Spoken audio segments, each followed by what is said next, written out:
Olá, bem-vindos à Estação 10, mas hoje vamos iniciar uma emissão especial. Tendo em conta os dias conturbados que estamos a passar, nós quisemos trazer uma mensagem, uma reflexão de ânimo, de vitória, da autoridade do cristão. Então nós vamos falar acerca da armadura que Deus nos propõe que nós vistamos. Por causa disso, nós vamos fazer uma série com vários episódios e cada episódio não terá com certeza apenas 10 minutos, porque é um tema que exige alguma reflexão profunda, ainda que nós o façamos agora numa abordagem mais simples. Mas há coisas que serão profundas, há palavras, há ideias, há pensamentos profundos que nós temos que debruçar sobre eles. Nesse sentido, nós iniciaremos hoje com uma explicação acerca da armadura de Deus e da armadura que é inadequada para nós, e por isso nós vamos falar acerca de armaduras inadequadas. No entanto, quero deixar aqui uma coisa, ressalvar aqui uma coisa importante. Primeiro, todos os dias chegará ao canal do YouTube uma emissão de um episódio. Nós vamos ter diversos episódios que falarão acerca da armadura de Deus. E todos os dias chegará ao canal do YouTube um episódio. Então hoje vamos iniciar falando acerca da importância da armadura de Deus e da armadura inadequada que nós muitas vezes nos propomos a vestir, mas que não servem para vencer as guerras espirituais. Satanás tem um esquema, uma estratégia engendrada contra nós. Normalmente ele funciona na base da mentira, do engano. Ele é o pai da mentira. Então todo o esquema que Satanás levanta contra nós tem por base mentira. Tem por base esquemas fraudulentos, argumentos fraudulentos.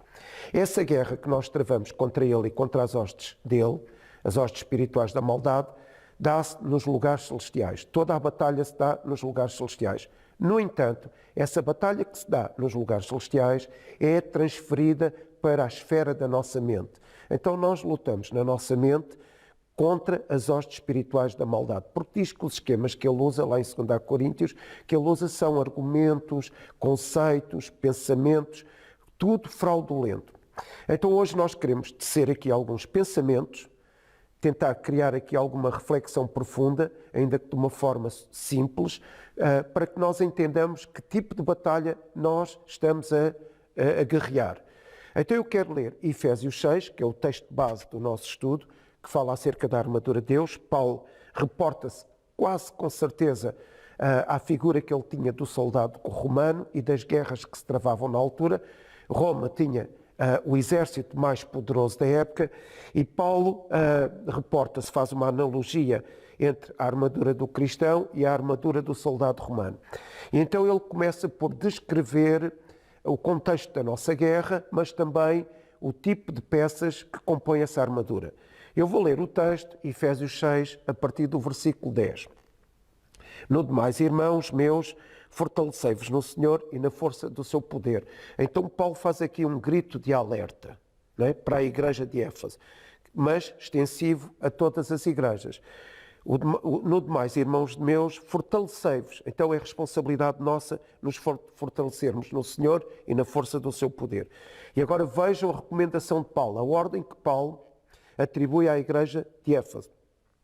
Revesti-vos de toda a armadura de Deus, para que possais estar firmes contra as astutas ciladas do diabo.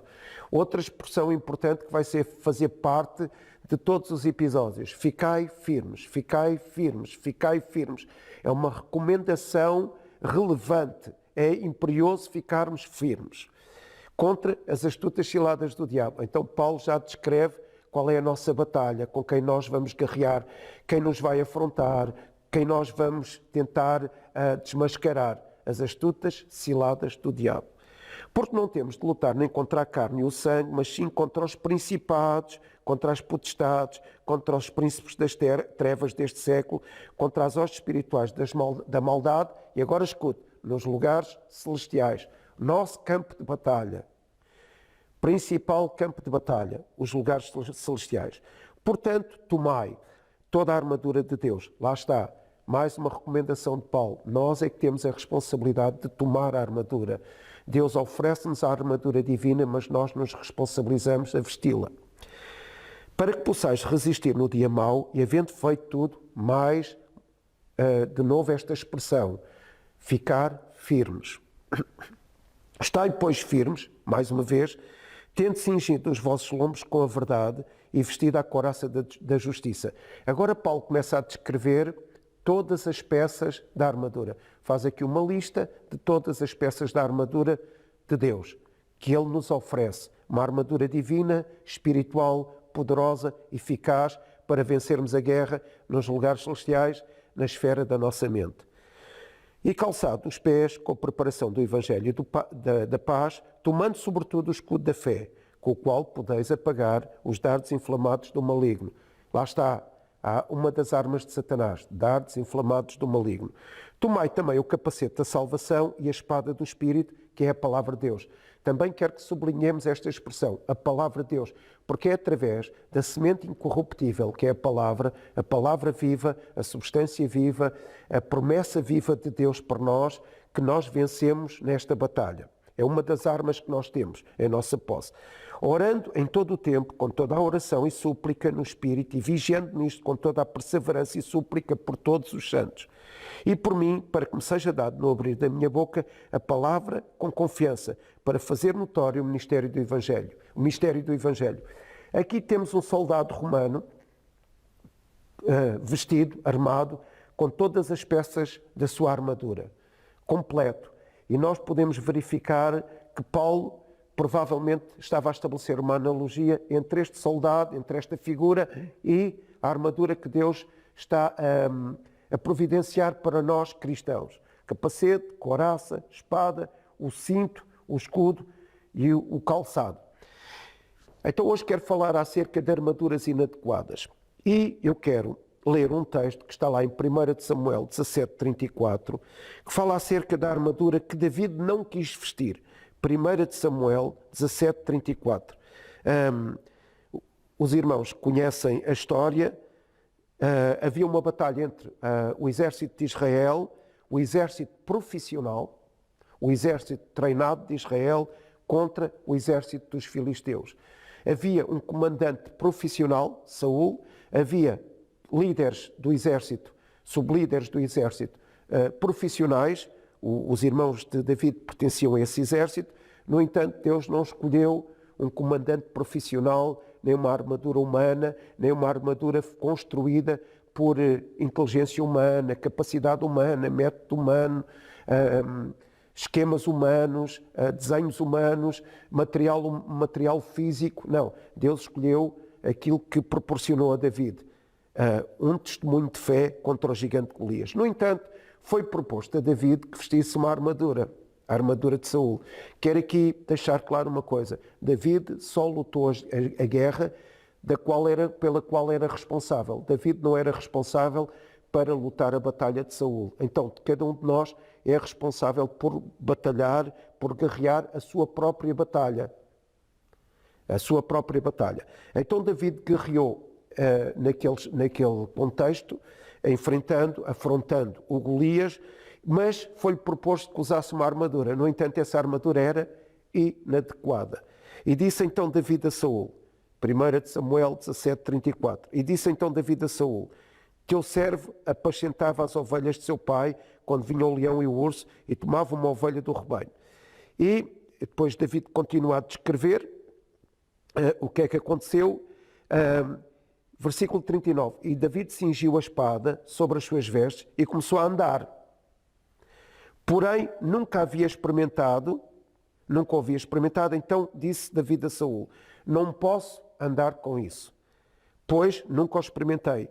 E David tirou aquilo de sobre si e tomou o seu cajado na mão, versículo 40, e escolheu para si 5 pedras do ribeiro e pô-los no alforje de pastor que trazia, a saber, no surrão, e lançou mão da sua funda e foi aproximando-se do filisteu. David começa com um testemunho de fé: eu venci o leão e o urso. E depois, quando foi proposta a David uma armadura, a armadura de Saul, do rei que combatia profissionalmente, que já não era o rei ungido, quando foi proposto isso a David não se conseguiu adaptar a uma armadura humana, uma armadura de métodos físicos, humanos, naturais. Então Deus proporcionou a David uma outra perspectiva, uma outra capacidade de vencer, um outro tipo de armamento. Qual? A fé. A fé. A fé nas promessas de Deus. Ele já tinha vencido o leão e o urso. Então David estava desprovido de armadura quando chegou à batalha. Ele recusou-se a vestir a armadura de Saul. Porquê é que David se recusou a vestir a armadura de Saul? Porque não era a armadura de Deus. David tinha consciência que devia de estar armado. Ele não estava, mas tinha consciência que devia estar armado. Tenho aqui um outro pormenor para refletirmos.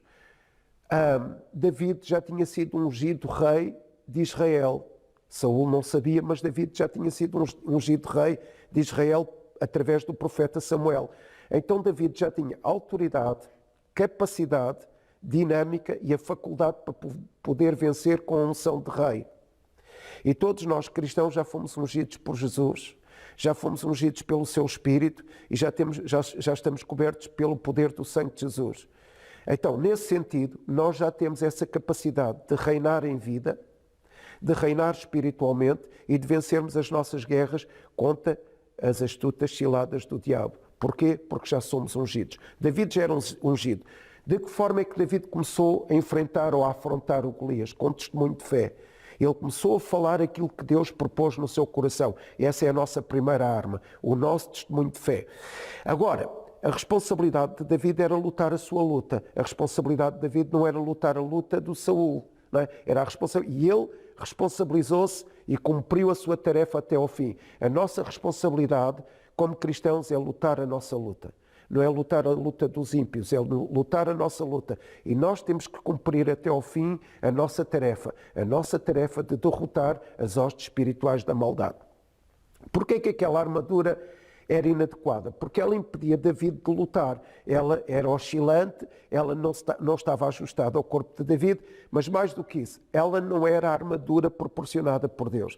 Ela não era a armadura concebida para David lutar, concebida no reino do Espírito por Deus. Era uma armadura meramente física, natural, que não venceria um gigante espiritual, um gigante que afrontava o povo de Israel com mentira, com conceitos errados, com palavras perversas, com argumentos de iniquidade, com argumentos de maldade. E só uma armadura de Deus podia derrotar o Golias. Então, David não quis usar aquela armadura. Era uma armadura inadequada. Era uma armadura errada. E, normalmente, quem veste uma armadura errada está impedido de ter vitória. O cristão, se vestir uma armadura errada, a sua inteligência apenas, vestir uma armadura errada, a sua capacidade física, uma armadura errada, a sua capacidade financeira, a sua vertente social, a sua veia académica, a sua capacidade, os seus méritos. Esse tipo de armadura não vence as hostes espirituais da maldade. Não é com essa armadura que nós entramos nos lugares celestiais, no campo do inimigo e reduzimos o perímetro do inimigo e estendemos o reino de Deus vencendo, triunfando. Não é com esse tipo de armadura. Então David recusou-se a vestir, como diz o versículo 39, 1 Samuel 17, recusou-se a vestir a armadura de Saul. Não era adequada para ele. Por favor, não vista uma armadura inadequada, porque senão vai ficar atrapalhado, confuso, frustrado e não vai vencer. Então David pegou em 5 pedras. 5 pedras são a visibilidade da sua fé. Uma fé efetiva, uma fé eficaz, uma fé produtiva, uma fé frutífera. David, com estas 5 pedras, demonstrou total confiança nas promessas de Deus. Então, como é que nós vamos começar a vencer? Primeiro, fazendo como David, proclamando, confessando, dizendo às potestades, dizendo às forças do mal, dizendo às artimanhas do inimigo, dizendo o que diz a palavra de Deus acerca de nós, a verdade divina. A palavra é, de facto, a principal construção da armadura de Deus por nós. A palavra, a semente incorruptível, efetiva, a palavra é a principal arma que Deus traz para que nós nos revistamos dela, nos armemos com ela. É a palavra de Deus, a semente viva, a arma eficaz. Agora, nós lutamos contra quem? Isto é importante perceber. Nós lutamos contra gigantes. Nós lutamos... Estas ciladas do inimigo, por vezes, são gigantes. Estes agentes do diabo são gigantes. Porque nós não os conseguimos ver, mas temos que perceber a sua estratégia. A ignorância normalmente é um fator que leva à derrota. Então nós temos que perceber qual a estratégia, que tipo de inimigo, como é que o inimigo se move no terreno de batalha. Isto, um exército normal faz isso. Consegue entender os esquemas do inimigo, antecipar-se às manobras do inimigo, perceber como é que ele vai agir. Então David percebeu como é que o gigante ia agir e então usou a armadura que Deus lhe ofereceu, o testemunho da sua fé. E nós estamos a defrontar gigantes. O que é que são gigantes? Gigantes normalmente são coisas que aparentemente são maiores do que nós. E eles assumem diversas formas. Quais formas? Eles apresentam-se como governadores de cidades, governadores de países, mas também podem ser palavras de maldição. Uma palavra de maldição pode ser um gigante que tenta afrontar a nossa vida. Então, pense nisto. Gigantes podem ser governadores, opressores de cidades, opressores de territórios, opressores de famílias, mas podem ser, entre aspas, simples palavras de maldição que constituem um gigante que se levanta contra nós e às vezes é um gigante histórico. Começou muito antes de nós sermos cristãos e agora se tenta prolongar para poder perseguir-nos, paralisar o cumprimento do nosso propósito. O que é que os gigantes fazem? Normalmente a função deles é tentar fragilizar-nos. Estou a falar em relação a nós cristãos. Nós enfrentamos gigantes que nos tentam fragilizar, também desarticular. O gigante tenta desarticular a igreja, desarticular o corpo, desarticular a nossa mente, desarticular a nossa fé, desarticular a nossa ousadia, desarticular o nosso ímpeto para entrarmos na batalha, desarticular a nossa determinação. Essa é a função do gigante, fragilizar-nos e desarticular-nos. Então já percebemos qual é a constituição do nosso inimigo. Agora, que armas é que Deus vai usar para nós? Primeiro, nós temos armas para combater um combate com todo o germe de gigante. As nossas armas, as armas que Deus nos dá, combate todo o germe de gigante. Para quê? Essas armas servem para nós lutarmos toda a vida. Escute bem, o cristão não usa a arma num dia. Ainda que diga que é para resistirmos no dia mau, mas é para usarmos as armas enquanto formos cristãos até o Senhor nos levar para a glória. Usar as armas toda a vida. A armadura que Deus nos oferece é para estar vestida toda a vida. A palavra é para nos revestir toda a vida. A unção do Espírito Santo é para nos revestir toda a vida. O sangue de Jesus é para ser espargido sobre nós pela fé toda a vida. O nome de Jesus é para nos cobrir toda a vida.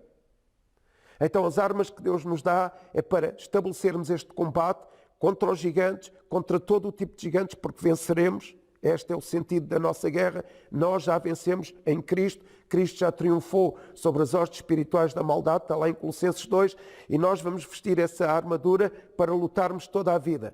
E é urgente que nós vistamos armas adequadas. Não façamos como Saul, que queria oferecer a armadura inadequada a David. Façamos como David. Promessa de fé, ação de fé, dinâmica de fé, vida de fé, determinação de fé. Armas adequadas pelo poder da palavra de Deus, a semente incorruptível. Então nós temos que permanecer, como o apóstolo Paulo diz, inabaláveis, conquistando o espaço que Deus responsabilizou a cada um de nós conquistar. Nós estamos aqui para reduzir o território de Satanás, lutando nos lugares celestiais e aumentar o perímetro do reino de Deus. E essa é a nossa responsabilidade. E Juízes 1:20 diz uma coisa interessante. Para expressar a ideia que nós estamos aqui para expulsar gigantes, derrotar gigantes com as armas que Deus nos oferece. Deus nos dá armas adequadas para derrotar todo o tipo de exército de Satanás, todo o tipo de armadilha de Satanás e todo o tipo de gigante que se tem levantado contra a igreja, contra nós. Então, Juízes 1:20 diz que Caleb, escute isto, Caleb expulsou da terra prometida os filhos de Anak. Quem eram os filhos de Anak? Gigantes. Caleb tinha essa percepção das promessas de fé, da conduta de fé, do sentido de fé, da dinâmica de fé. Ele expulsou da terra prometida, da terra que Deus deu ao povo de Israel. Caleb, que entrou lá, expulsou os filhos de Anak. Esta é deve ser a nossa postura, deve ser a nossa condição, o nosso posicionamento. A expulsar da terra os gigantes. a expulsar do espaço que nos tenta criar dificuldades, os gigantes, para estender o reino de Deus. E vou terminar. Qual é a condição que Deus pretende que nós tenhamos para usar com eficácia, na plenitude, contra os gigantes e as hostes espirituais da maldade e os esquemas subreptícios de Satanás? Qual é a condição que Deus pretende de nós? Há uma condição que eu quero que fique bem guardada no seu coração, porque faz todo o sentido. Treinar a paz de Deus. Parece um paradoxo, uma contradição. Você só entra na guerra contra as hostes espirituais da maldade e vence com toda a certeza, se no seu espírito o irmão treina a paz de Deus. Não pode ir para a guerra zangado com o seu cônjuge, não pode ir para a guerra irado com o irmão na igreja, não pode ir para a guerra sem perdoar alguém da sua família, não pode ir para a guerra magoado consigo mesmo, não pode ir para a guerra magoado com Deus, não pode ir para a guerra sem paz. Então a paz é um fundamento imperioso, é uma condição vital, é imperativo. A paz é um conceito categórico, é um imperativo categórico para que o irmão entre nos lugares celestiais, na esfera da sua mente, seja armado com toda a armadura de Deus e enfrente o gigante, tenha ele o nome que tiver e o género que tiver e possa expulsar esse gigante da terra. Mas o gigante tem que perceber que na sua vida, na sua condição de vida, você é um guerreiro disciplinado, um guerreiro que treina a paz, um guerreiro confiante e triunfador. E porquê é que tem esta condição de ser confiante e triunfador? Porque treinou a paz no seu espírito. Um soldado de Deus, para vestir a armadura com eficácia, com capacidade de sucesso inequívoco, precisa ser revestido no seu espírito, na sua alma, na sua mente, no seu ser interior, da paz de Deus, que excede todo o entendimento. Fique atento ao próximo episódio de Estação 10 acerca da armadura de Deus.